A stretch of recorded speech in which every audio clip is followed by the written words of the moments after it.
The schizophrenia between religion and life. This is a significant modern crisis.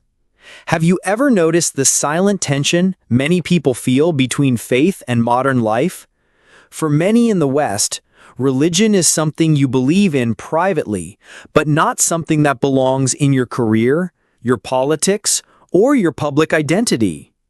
This growing split between religion and real life has become what some scholars call moral schizophrenia, a deep inner conflict where values are compartmentalized and spiritual beliefs are disconnected from daily decisions.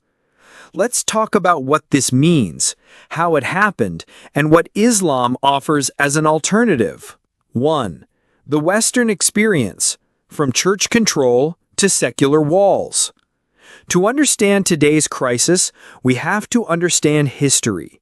For centuries, Europe suffered under religious authoritarianism, where the church controlled science, politics, education, and speech. The Enlightenment was, in many ways, a rebelled reaction to that oppression. So modern secularism was born, not as a rejection of spirituality, but as a way to protect life from religious abuse of church in Europe. But over time, the pendulum swung too far. Today, religion isn't just separate from public life, it's excluded from it. Faith has been pushed into a private corner, acceptable only if it stays invisible. You can talk about productivity, profits, and politics, but not purpose. You can express identity through anything except belief in God. The result? Disconnected souls in a connected world. We have more information, more freedom, and more connection than any generation before us. But we're also facing record levels of anxiety and depression, addiction and burnout, moral confusion and spiritual emptiness. Because when you remove God from the center of life, you lose the anchor. Modern people are often taught to believe anything they want, but struggle to live with meaning. The disconnect between who we are privately and how we operate publicly creates moral fatigue, a feeling of being stretched between two worlds. 3. Islam, a unified life, not a fragmented one. Islam doesn't accept this divide between religion and life. It says there's only one life and God is the reference of all of it. Islam doesn't ask you to leave your faith at the door when you enter school, work, or politics. It teaches that prayer anchors your time. Ethics guide your money. Family is part of your worship. Justice is part of your spirituality. There's no schizophrenia here, just wholeness. Belief is not an accessory. It's the framework that holds everything together.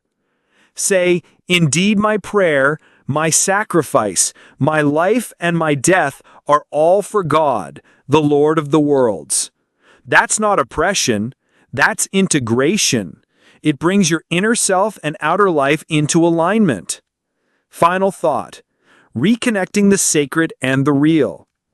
Maybe the Western world is advanced now, but even the brightest minds are now asking, what's missing?